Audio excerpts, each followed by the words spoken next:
organisation à Matete. La même bata Matete. Pourquoi y a quoi? Ndeko Daniel. Ah oui, mais tout le monde Ndeko Daniel il a un drapeau. Makololi papa. Ezani. Matanga, notre Kundaete, notre super-héros, notre grand maître, notre Kundaete. Nous continuerons à vivre dans la symbolique n'était à Matanga. C'est pas parce qu'il y a eu une commission familiale, ni de longo l'esprit à Matanga, pour ça la Matanga. Ils nous ont humiliés durant une année, ça va enterrer leader Nabiso. Et maintenant, tala magamnenge zokende. Botala, tu kena mamba parti, oh, Chibala Koui.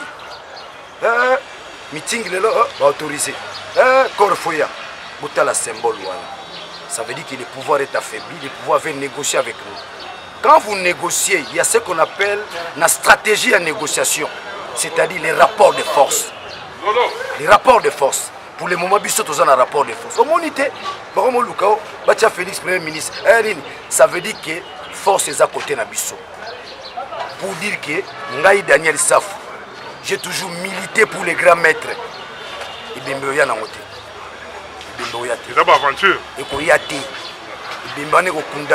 un pouvoir légitime, un pouvoir un mandat officiel.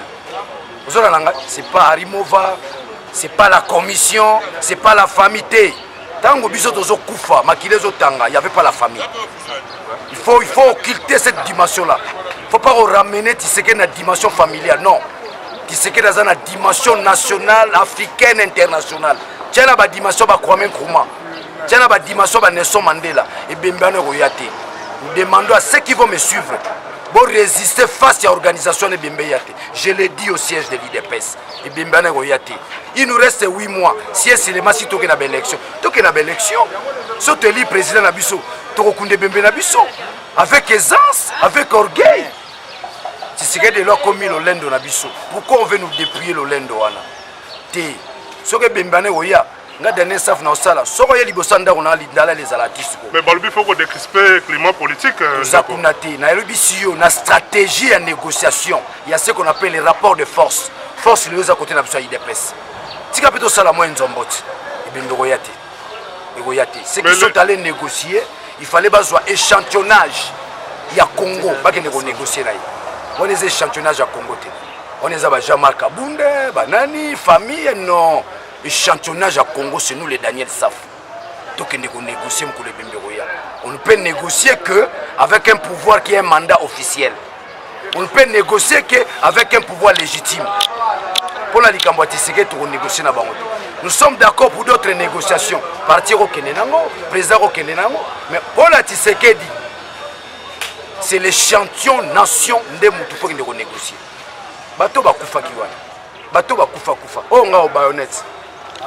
Si vous avez beaucoup négocié, bateau a kufa kuna na kasumbalesa na est bozu ba onte poani. So bolingi négociation, prenez la représentation. Congrès a 1000 représentants bakia Congo. Bazwa 1000 wana congrès ba yakia ba que nous négocier. Là on peut admettre la négociation. Pas un individu, des individus, trois individus, non. Fini cette théorie là. Ici nous parlons au nom ya Congo et Bembe Koyate biso toboyi. Toboyi pouvoir à Kabila Kunda et Bembeo, Toboyi gouvernement Tibale Kunda Bembeo, Toboyi Nabiso. Nous avons tant supporté. Aujourd'hui, Lumbala Lobako Bakunda Tshisekedi, j'arrive à Bruxelles, Nga Komawana. Et Bembeza Pepele, il faut faire 4 ans en place Wana. Pepele, avec honneur. Mais saisissez, et Koyate, Bimbane Koyate, Tokola Kisabine Bimbe Koyate. Sobolingue Bimbane Ya, tu vas envahir l'aéroport en Chine, avion qui t'a raté. Ils ont à Bruxelles, Bimbane Koyate.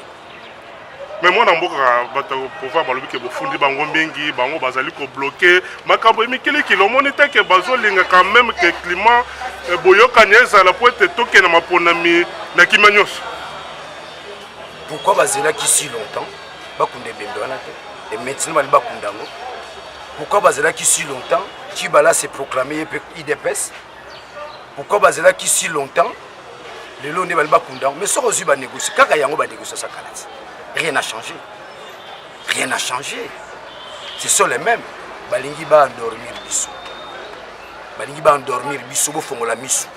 Balingi va endormir biso.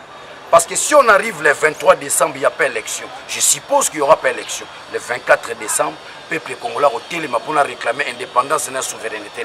Vous devez le savoir. L'indépendance et la souveraineté aujourd'hui, c'est entre les mains des individus. Un petit groupe d'individus à la tête Kabila. Ils ont notre indépendance. Bazo Savourango. Où en sommes-nous? Où est notre indépendance? Qu'ils prennent le cobalt, qu'ils prennent les minéraux, mais qui nous laissent notre dignité en tant que souveraineté, en tant qu'indépendance. On a des robots de la mission. Ils nous ont ravi nos femmes, nos enfants. Ils ont violé nos mamans. Ils ont bradé nos carrés miniers. Mais ils n'ont pas droit de toucher liberté na biso. Bon sommi na biso. Ba koko na biso ba bundara pona yango. Tiseke da bundara pona yango. Kimbango bundara pona yango. Bongo biso lelo ba mo kitano bato wana to banda ko banga, ba ko bomangai, ba ko kangangai. Non. Je conclue et bimbana yate. C'est pour la première fois Nazala l'engagement au président Nangai Félix Tshisekedi. C'est pour la première fois. Il doit admettre ces nouveaux courants. Je ne suis pas d'accord avec ça. Et Bimboro Yate. Ils nous ont humiliés. Dira une année. Aujourd'hui, Baniba s'est réavisé. Non. Bango va fonctionner en mensonge. C'est que les locaux moko ba komi nango besoin pas na biso. Ezala musicien mo ayemba na linga pe bato ngote ha. Ba distraire biso mabe. Mais wana zaka mo intellectuel waze quoi. Alors biso ki bokabwani na mutu. Azongelo lisusu. C'est la bosse na gelo. Bango ba bosse na ki bazongeli biso. Ils nous ont saboté. On a voulu faire quoi que Chibala? On a voulu faire quoi que Basali gouvernement? On a voulu faire quoi? Appliquer accord? Où en sommes-nous? Babosa na ki bani bazonga lisusu. Te bosi lisango. Le 23 décembre toke na élection. Tozo bang élection te. Moi Daniel Safou candidat, je battrai tout candidat de la majorité place na Ozala. Shadari na roke na mboka ta méchant pena na repositionner na maniema. Na kepena na maniema na battre.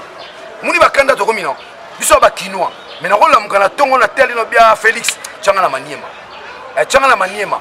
To changa na bandundu place kinzenga zana gagner. Ozola na ngai. Donc ce sont des gens aujourd'hui qui fonctionnent avec arrogance. Et comme on peut s'akanda na mutema. Tala mutaleki na TV biso tozala mo patas. Tola lar. Na teli na bolingala ba kinwati. Mais mutoza mutamaniema ti. Na beta ili Solomon na télévision te sobolana Mobutu afandisi mayele na nzimbi abiyo nzimbi yo mayele lolendo bokomi nango ya nini batata na bino bazaka na mbongo obembongo bozuya na mboka ti botika lolendo bokomi nango yango lolendo dans un monde lelo pas bateau faisons la traçabilité batata na wazaki bana moko na otanga komote tata za coupe na paroisse basango mais moi na akomi millionnaire kala ba kopa ba machine à voter. Un attengi comme tata za coupe. Il y a ce qu'on appelle ailleurs la traçabilité économique. De le long il faut battre là où tu wapi. Ba koko no ba salarani. Tata na salarani. Le lobo comme lambon. Mais bango so talikara. Ba oui bana bonga na Congo. Ba kumpe lo lendo. Ozola na ngai. Donc c'est pour dire que nous donnons un mot d'ordre. Le monde entier parce que l'IDPS et Tshisekedi appartiennent au monde. Oui bien Bolimbi Sangai. Bonheur à Congo, c'est avoir un parti comme l'IDPS. Dans le Bango, na siège, c'est avoir un parti comme l'IDPS. Mais malheur à Congo, c'est avoir un grand parti où nous n'avons pas un laboratoire. Ils ont un hôpital, mais ils ont une salle d'hôpital. Vous avez donc ce que nous voulions au lendemain à Congrès, qu'on ait un laboratoire sûr. Nous avons démissionné, nous avons assumer faire courante. Vous avez dit que l'IDPS, c'est sa cuisine. Oh le lié non. Vous devez savoir quitter. Vous devez savoir quitter. Ici, je m'adresse à tous ceux qui passent à la télévision pour engager l'IDPS. Je m'adresse à Peter. Je m'adresse à Kabouya. Bozonga moi Simandambo. Vous dites que la présidente aïe baba nanyo ba nimisko parti wo.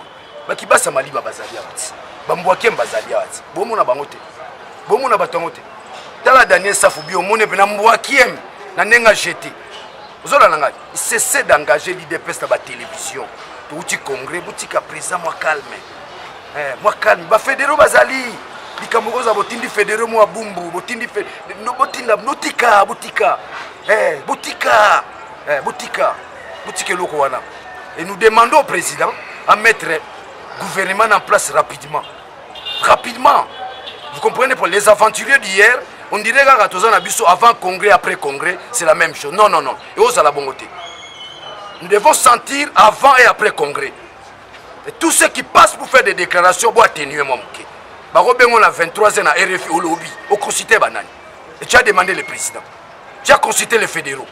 Tout ce qu'il Moi, dans le monde entier, la première sortie officielle à Félix Tshisekedi de Kopesa Balandibiso, ambiance, na Tongo ya lelo. Et puis, il y a Daniel Saf au Kozela, na molba président. Beaucoup de gens, c'est la première sortie officielle à la présidente. Mais ça meeting, président Banda élection na yena congrès. Tout ni mabé, c'est la première sortie.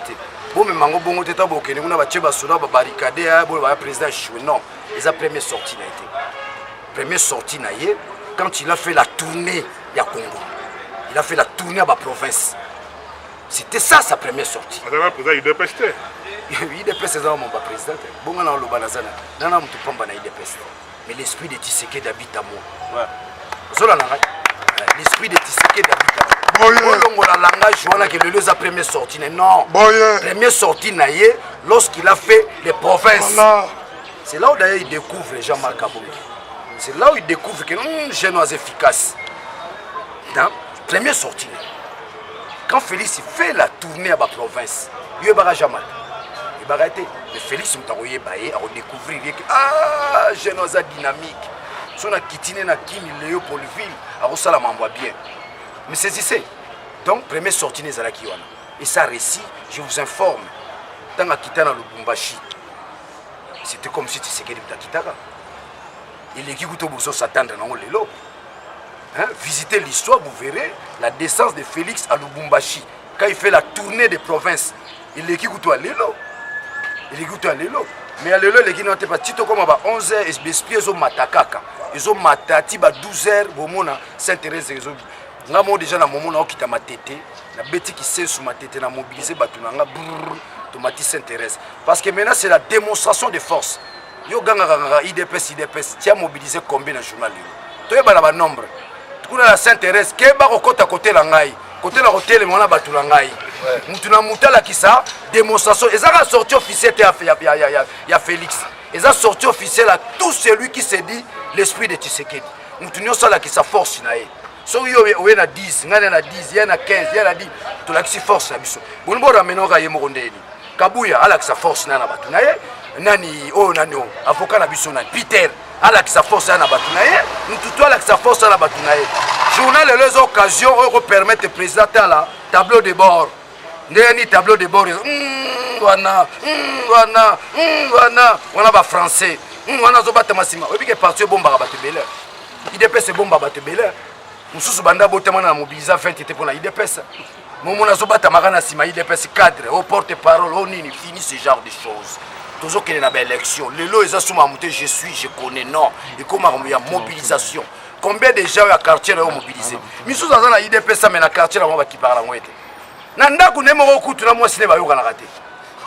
Tu vas mobiliser combien? Nous les avons démontré. Drapeau à Congo, on a pointe dans le sur IDPS. Laquelle on a tété, circulaire. Les lois ont raté, sorti officiel à faire. Tu t'es habillé même yo.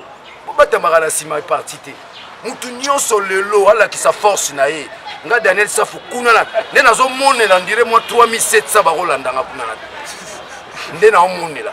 Ba 3700 ba 4000. Boso Daniel Safou na 4000 nae. Yo na 2000, yo na 100, yo na nini.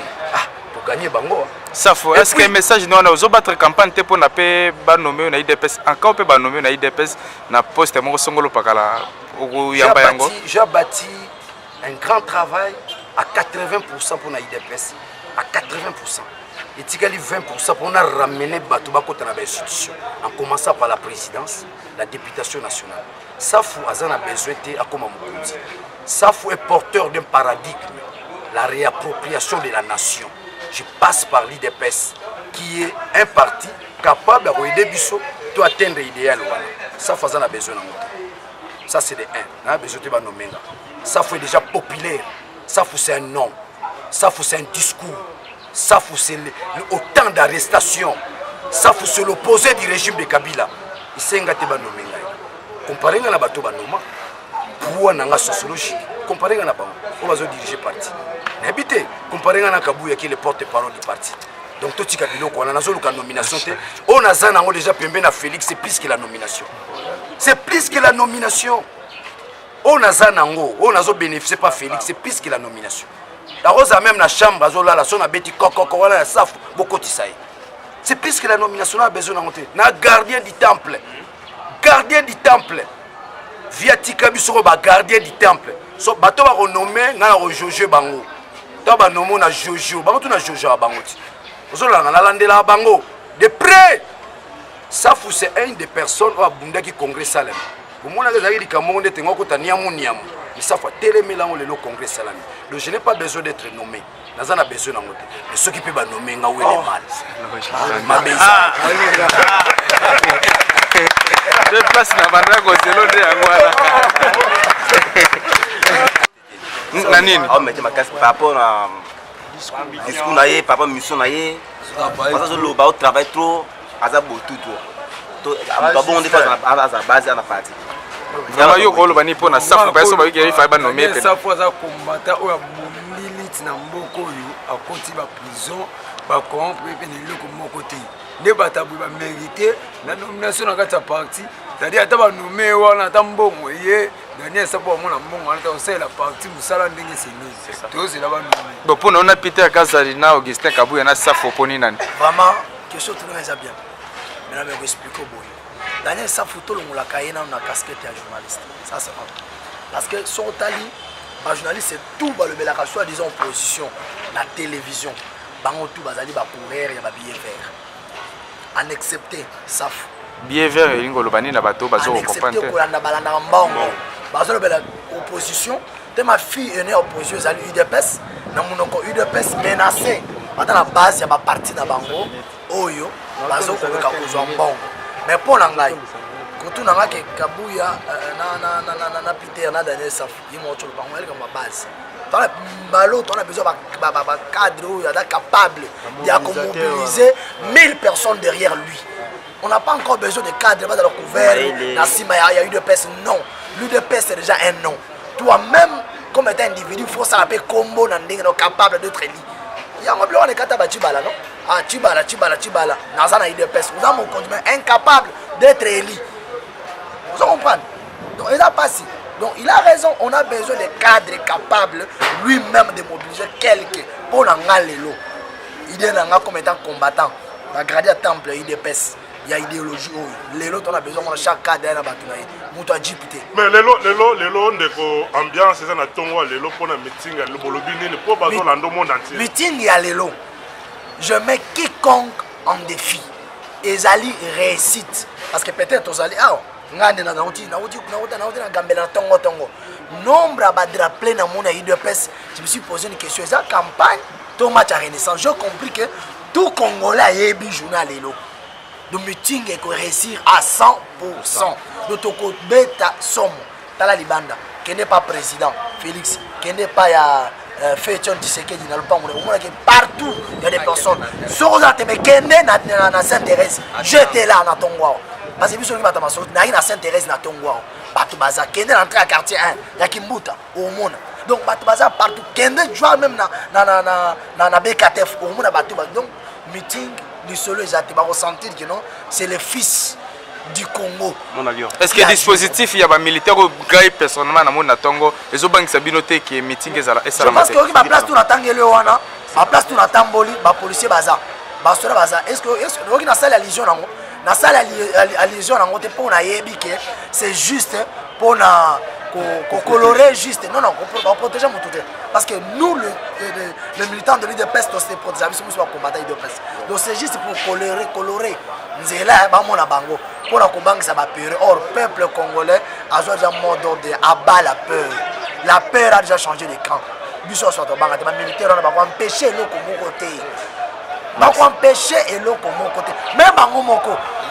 N'attendons toujours qu'à la invitation à comme d'habitude, tout ça l'évangélisation comme d'habitude. Obi na communiqué le premier passe dans le médical. Tolo kabola papa, ba policier ba zo sendango. Bo pesa biso pe yango. Biso même biso na biso zakuna. C'est pour vous dire que mutu nyonso a ebi que changement ezala ka ya Félix Tshisekedi Tshilombo. Merci mon amboka nini ko bakisa papa ambiance nini eza mukolo lelo nini bozozela na message ya mwana mboka Félix. Toi pour na ba policier te, ba samsa ba biso ba policier te. Toi pour ba voter, da bituma ba voter.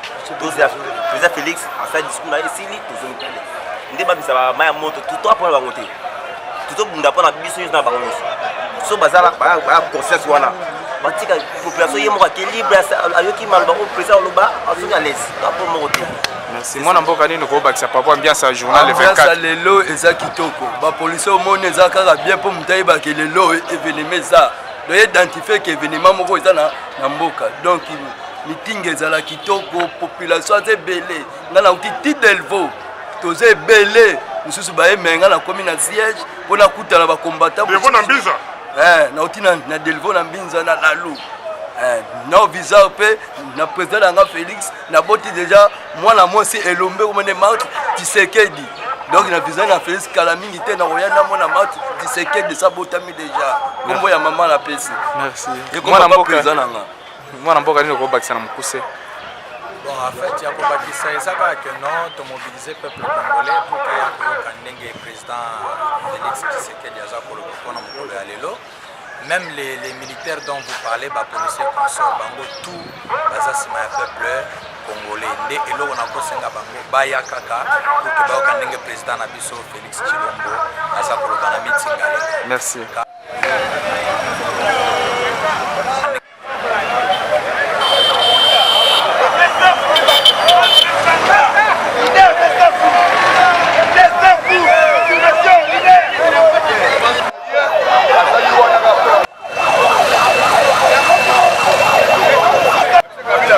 Kombo nani toko bazolanda en direct ya sur sa internet. Ah to e match to e makambi to to e couleur au Renaissance. Nini bino bozozela lelo na message ya mwana mboka Félix Tshisekedi.